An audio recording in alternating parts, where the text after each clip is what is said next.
Hi viewers, if you are watching my channel Sudha 13 Biology for the first time, please subscribe and press the bell icon. And if you like my videos, please share it so that it will be useful for many students at present.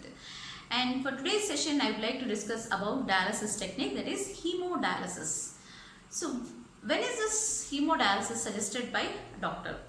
So when there is failure in the kidney, when the kidney is not functioning properly, when the kidneys are, if one kidney is functional, then no problem. If both the kidneys are failure, then they are not functioning, then this hemodialysis technique will be suggested by doctor. So when there is failure in the kidneys, that means it will not be able to eliminate the nitrogenous waste. So what are the mainly nitrogenous waste which will be toxic to our body if they are not eliminated out? They are urea, okay, hippuric acid,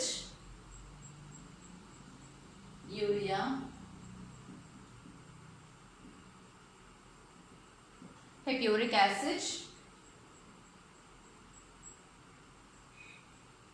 okay, creatinine.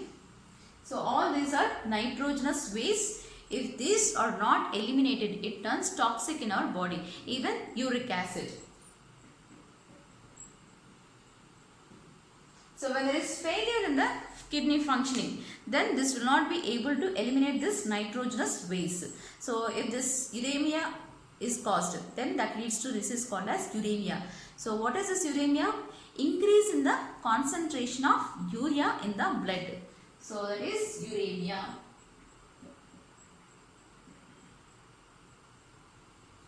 So increase in the concentration of urea in the blood, which will be toxic. So that is called as uremia. So when this condition is seen, this doctor will suggest for hemodialysis. And how this technique can be done?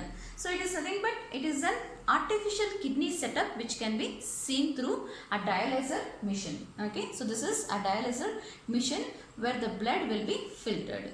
So now the blood is collected from the brachial artery, so from this region, brachial artery, and now it will be taken out, and after taking out the blood, it is cooled around 0 degrees temperature, so that it has to be cooled.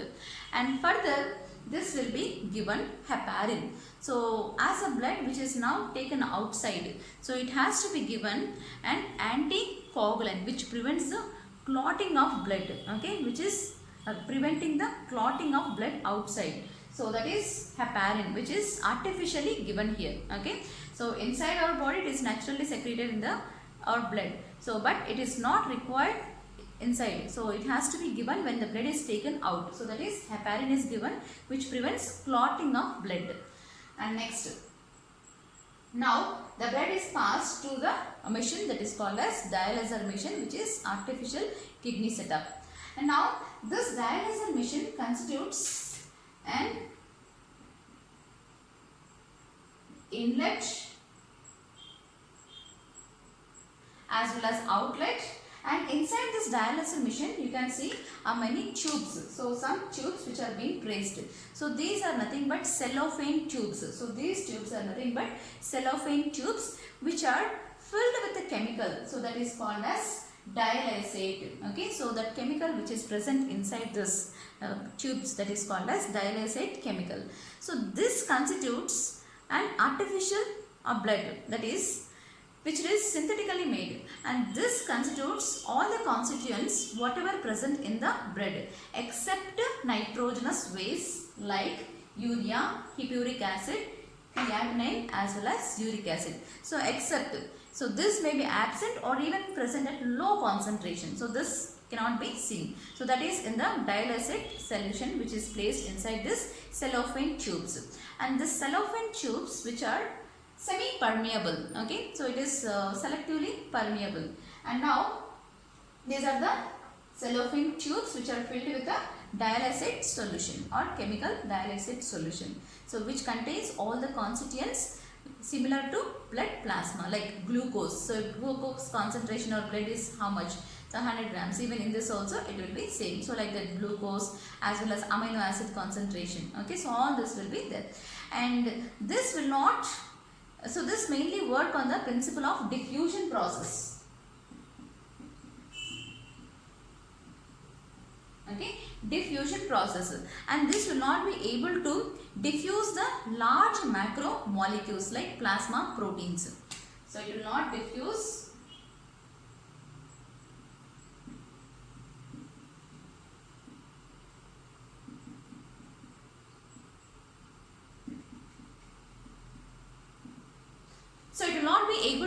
diffuse the macromolecules like plasma proteins which is present in the blood. So it will be acting as it will be mainly working on the basis of diffusion process. That is, this constitutes all the constituents which are present in the blood plasma like glucose, amino acids, and even some electrolytes which are present.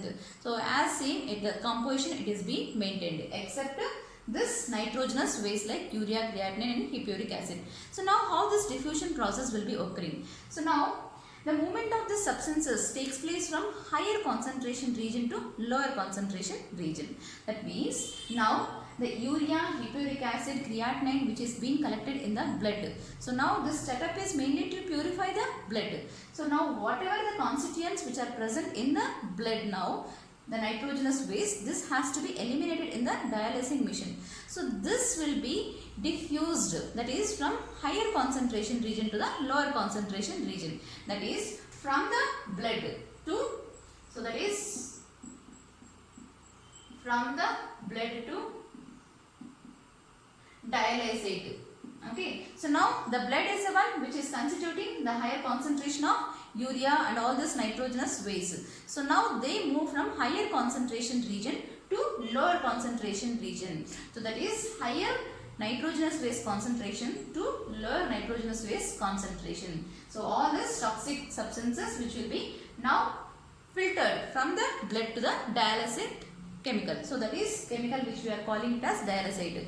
So now this dialysate is a chemical which has been similar setup with the blood plasma. Now we have a continuous setup, continuous inlet of dialysate chemical solution into this dialyzer machine, as well as after purification even the waste which are collected is also sent out through outlet. Okay, so there is a continuous supply of this dialysate chemical solution which is similar to blood plasma except this nitrogenous waste, and there is continuous supply through this inlet, as well as even the waste which are collected, even this can be sent out through this outlet. And now after the purification in the dialysing machine, this will be further collected and then sent back to the through vein. So that is when it is being sent out from the dialyzer machine, this will be set up with a normal temperature which is there in our body. And next it will be given anti-heparin. So anti-heparin is again given. So now as it is being sending back to the vein, so that is towards the brachial vein. So this is how hemodialysis technique can be done by the setup of artificial kidney which we call it as dialyzer machine, where the filtering of blood takes place. So now all the nitrogenous waste which are present in the blood is filtered in this through cellophane tubes which are present here, which is constituting a dialysate solution. So this dialysate has all the constituents similar to blood plasma but not the nitrogenous waste like urea, uric acid, creatinine. So all these are majorly formed by a protein metabolism. Urea and creatinine, okay, as well as ammonia, all these are formed by protein metabolism in our body. So this, if it is being accumulated in our body, it leads to uremic condition, that is uremia, okay, and this has to be eliminated out through artificial setup when there is failure of kidneys. And one more technique like peritoneal dialysis is done. So second technique which we say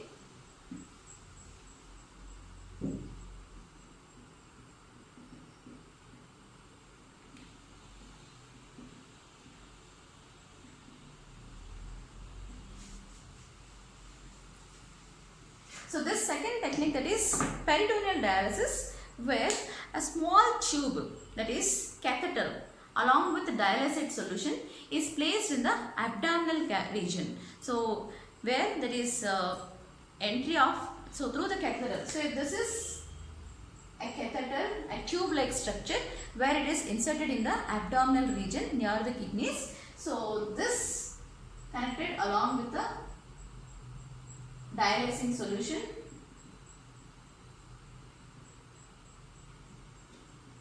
dialysate, and this is a catheter, tube-like structure which is being connected in the abdominal region near this kidneys. So where there is filtering of blood takes place from the blood vessel. So if this is a blood vessel, so this will be inserted through this complete dialysate as well as catheter, which will be inserted through a surgical method near the abdominal region. So if this is being inserted, this will be filtering taking place inside the body itself, and near the blood vessel, the blood will be filtered by the supply of dialysate solution, so which is constituting the plasma constituents except the nitrogenous waste, and there is even through outlet it can be taken out the waste. But in this there are some risk factors, like when this tube is being inserted, there is some sort of infections can be seen. So by the insertion of such kind of tube like structures, catheters, sometimes there is a chance of leading to infections which may lead to again a major risk. So compared to this, hemodialysis is more suggested by the doctor, so which can be done for around 2 to 6 hours. That's dialysis technique, and this can be done weekly, twice or thrice. So 2 to 6 hours it takes. That is complete hemodialysis technique which takes 2 to 6 hours. So this is how the nitrogenous waste which are being accumulated will be eliminated out by hemodialysis as well as peritoneal dialysis technique. Thank you.